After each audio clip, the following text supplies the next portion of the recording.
gostaria que o senhor prestasse atenção, porque eu prestei atenção no senhor. Ouvir a verdade deve ser complicado, né, senhor ministro? O senhor me chamou de leviano, o senhor me chamou de mentiroso, o senhor me chamou de outros termos, disse que eu sou aliado de facção. Não, ele não disse coisas isso. desse tipo.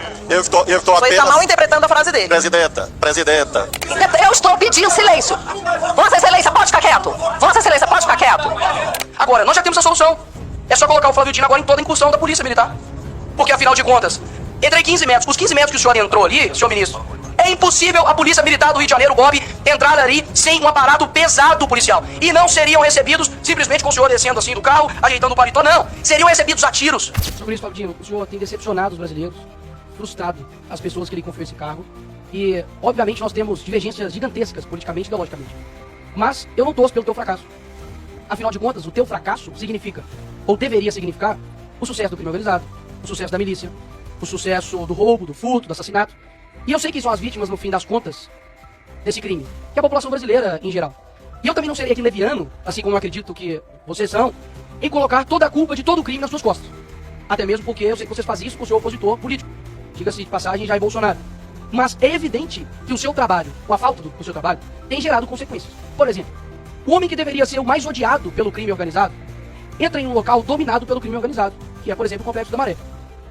E como explicar isso para um cidadão comum brasileiro? Porque a esquerda, que odeia o Bolsonaro, ainda assim, ela confessa de que o crime odeia ele. E odeia, inclusive, o ex-ministro da Justiça, Sérgio Moro, que inclusive teve ameaças, né, de matar a sua família.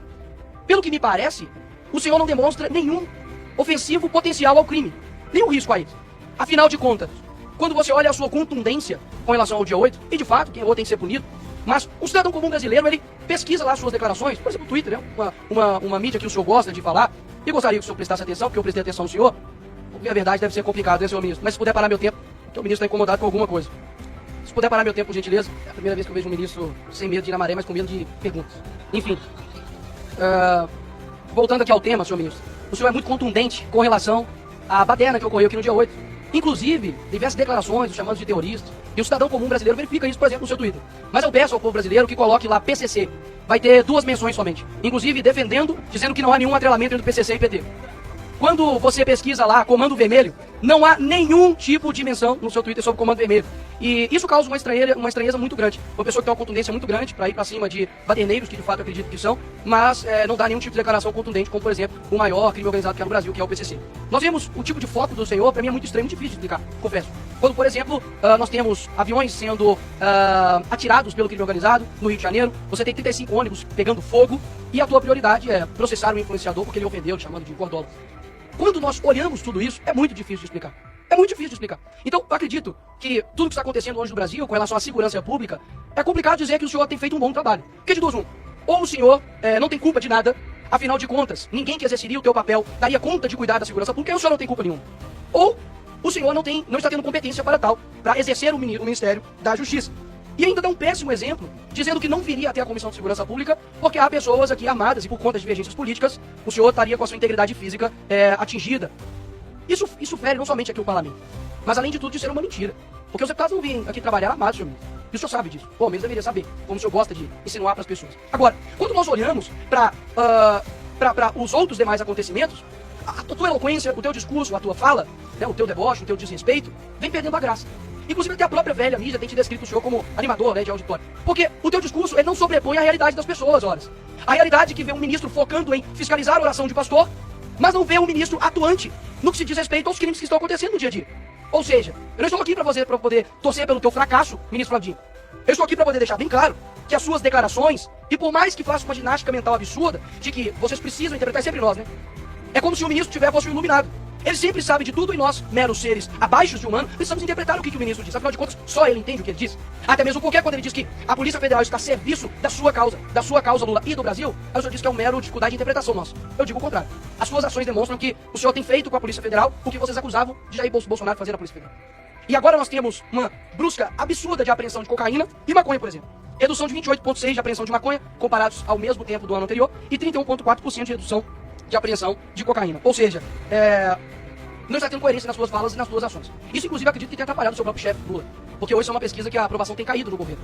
Eu não sei quem te assessora ou se é da sua cabeça, mas essas declarações não têm ajudado o teu próprio governo, porque eu tenho certeza que a pauta número 1 no Brasil é a segurança pública. Ou seja, quando a pessoa vai trabalhar e vê um ônibus quebrado, e vê lá, coloca no Google, tira o processo, e vê que não tem nenhum tipo de atuação contra de fato crime organizado, mas somente um trabalho padrão já da Polícia Federal, que tem feito, a pessoa sente-se frustrada.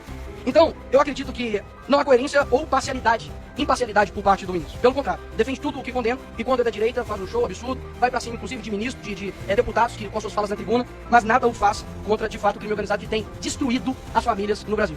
E por fim, pelo menos uma coisa eu concordo com o senhor, ministro Fausto. O senhor disse que o senhor era um personagem, né, dos Vingadores. Eu acredito que o senhor parece muito com o Nick Fury, não sei se o senhor conhece. Só enxerga de fato realmente de um lado. Boa sorte pro senhor tentar explicar o inexplicável. Obrigado. O senhor me chamou de leviano, o senhor me chamou de mentiroso, o senhor me chamou de outros termos, disse que eu sou aliado de facção e coisas desse tipo. Eu estou Você apenas... está mal interpretando a frase dele. Presidenta, ele disse que eu e o governo Lula era composto por levianos. A senhora pode consultar as notas taquigráficas. Se houver mais uma injúria que viole o decoro parlamentar, eu vou, obviamente, zelar pelo regimento da casa, que é meu dever como cidadão brasileiro. Ministro, o senhor pode deixar que eu, como presidente, estou zelando. Não enxerguei nenhuma injúria aqui. Por favor, use a palavra. Mas não, mas a senhora mas me por favor. interrompeu, Mas por favor, não, porque o senhor está ameaçando agora querer fazer a minha função. Eu não vou aceitar. Seja menos tendenciosa. Eu, inclusive, cortei a palavra de deputados da oposição. Estou conduzindo. Peço ao ministro, faça sua fala, mas não queira fazer a minha função. Senhora presidente, a senhora está Ela é a mediando presidente da parcialmente. comissão. Senhora presidente. Eu peço aos deputados da oposição que não batam boca, que não respondam, que fiquem em silêncio. Mas tá muito claro. Se houver baderna, foram os deputados da base que fizeram. E aí o ministro vai poder sair. Eu estou pedindo silêncio. Vossa Excelência, pode ficar quieto. Vossa Excelência, pode ficar quieto. Eu fiz um pedido aos deputados da oposição. Peço que atendam meu pedido. Os deputados do governo, peço que atendam também. Ministro, por favor. Então, em relação à perquisição do deputado, ele diz que não há combate ao crime organizado e usa números que eu não sei exatamente de onde ele tirou, é de uma realidade inexistente. Por exemplo, eu já informei que a taxa de homicídio no país é declinante. Ano passado, a Polícia Federal apreendeu bens no valor de 350 milhões de reais. Esse ano está chegando perto de 3 bilhões de reais. Isto é combater facção criminosa. Isto é combater organização criminosa. A apreensão de armas ilegais neste ano é quase o dobro da apreensão no ano passado. Isto é combater a organização criminosa. Por que eu não faço alusão a esta ou aquela facção? Porque eu não sou propagandista de facção. Eu não sou marqueteiro de facção. Eu sou o ministro da Justiça que coordena a política efetiva, real e diária de combate à facção. Se alguém fica repetindo o dia todo o nome de uma facção, e isto é científico, a única coisa que se faz é fortalecê-la. Todos os dias, eu me refiro, todos os dias, a organizações criminosas, facções criminosas, que constituem o centro da nossa política. Tanto é que nós estruturamos neste ano, em todos os estados federados, as Forças Integradas de Combate ao Crime Organizado, chama FICO. Tanto é que nós constituímos as GISES, Grupo de Investigação de Casos Sensíveis. Quais são esses casos? Os casos que envolvem a organização criminosa. No estado do parlamentar, foi identificada uma fábrica clandestina de fuzis, de pistolas. Quem fez isso? A Polícia Federal. Sob, obviamente, à luz do artigo 87 da Constituição, direção administrativa de quem? Do Ministério da Justiça. Por que houve a localização dessa fábrica clandestina de fuzis e armas? Porque a Polícia Federal encontrou armas, vejam, 47 fuzis, na Barra da Tijuca, numa mansão. Eu não sei por que há esse preconceito violento, abjeto, contra os moradores de um bairro do Rio de Janeiro. Por que há essa ideia de que fuzis são encontrados numa mansão na Barra da Tijuca e ninguém diz que a Barra da Tijuca é bairro de faccionado? Porque são ricos. Assumam que não gostam de pobre. Assumam que não gostam do povo. Em relação ao complexo da Maré, já foi esclarecido dezenas de vezes. Em entrevistas e em comissões, inclusive nesta. É mentira que eu entrei no complexo da Maré sem segurança. Isso é algo... eu ia dizer outra palavra, mas para não me nivelar por baixo. É inverídico, é falso, é mentiroso. Havia dezenas de policiais presentes, da Polícia Federal, da PM do Rio de Janeiro, todas as forças que foram avisadas. Eu ingressei, dizem que eu subi o morro. É gente que não conhece o Rio de Janeiro. Eu ingressei... Obrigada, não, mas ministro. se eu não puder explicar as coisas, Não, ministro, mas é porque não... eu ingressei, Ministro, eu ingressei, Ministro, eu vamos respeitar o tempo que os eu deputados têm ingressei que respeitar. 15 metros... Ministro, por gentileza.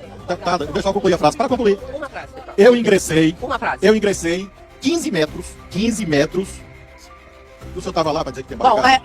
Eu ingressei. Por gentileza, ministro, É o senhor que preside, vamos bater é o boca. senhor que preside, Sem bater deputado. boca. Não, eu Por tô favor, convidado. por gentileza. Eu quero pedir aos é. assessores, por gentileza, tem deputado interno. Pra Eu peço a concluir. gentileza aos assessores que cedam lugar aos deputados que estão precisando de assento. Eu ingressei vou, deputado 15 ministro. metros. Eu só quero concluir a frase, se a senhora permitir. Eu ingressei 15 metros no Complexo da Maré. Pois não. Com obrigado. segurança. E eu não sei por que insistem em Eu mentir vou- sobre isso. Porque não gostam de pobre, apenas por Um isso. minuto de réplica, deputado Nicolas. É como eu disse, eu era convencido de que o ministro Flávio Dino era uma pessoa extremamente capacitada, que colocaria todos no chinelo, mas isso, de fato, não tem se mostrado. Pelo contrário, o teu argumento é dizer que eu não gosto de pobre, nasce na cabana do pai Tomás. Nasce numa favela em Belo Horizonte. Agora, nós já temos a solução. É só colocar o Flávio Dino agora em toda a incursão da polícia militar.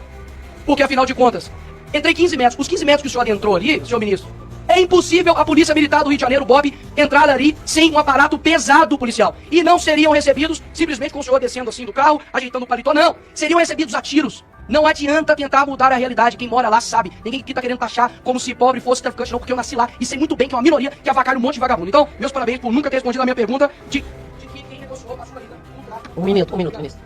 Obviamente, deputado, o senhor que não é do Rio de Janeiro, não conhece o Rio de Janeiro. Os deputados Deixa o ministro falar, por gentileza. Os deputados do Rio de Janeiro, tá aqui o Auro, tá aqui o Jones Moura, tá aqui o Lindbergh, Luiz Lima, eu não sei porque eu não conheço. Vamos Então, para concluir, no tempo que a senhora interrompeu, o que eu estou afirmando é que, com as polícias fazendo segurança, eu fui e irei em qualquer bairro do Brasil. Obrigada, Com a ministro. graça de Deus. Pois não. Porque eu não tenho dúvida, ministro, que o senhor daqui a pouco vai levantar daqui e vai embora. A questão não é segurança pública, a questão é que o senhor gosta de ouvir a verdade. Então eu quero dizer, senhora presidente, que o que o deputado Nicolas está colocando em relação à entrada do ministro lá na Maré, que certamente foi um convite muito bem feito para que ele pudesse falar, porque ninguém entra. Ninguém entra lá. E a Maré já mostrou isso. Tem tudo a ver com a pauta que tem. Está relacionado com a Polícia Federal. É o assunto que está sendo questionado aqui, é um dos tópicos do requerimento, é a Polícia Federal. Porque ele falou que ele tem a Polícia Federal, que ele usa a Polícia Federal, que a Polícia Federal serve o governo Lula, que o diretor da Polícia Federal está sentado ao lado dele. Bom, pessoal, como a gente viu, Nicolas Ferreira não poupou o Flávio Dino e deixou o ministro sem resposta. E você, concorda com a opinião do deputado? Comente o que você achou desse embate e se inscreve no canal e ative o sininho para não perder nenhuma atualização sobre os bastidores da política.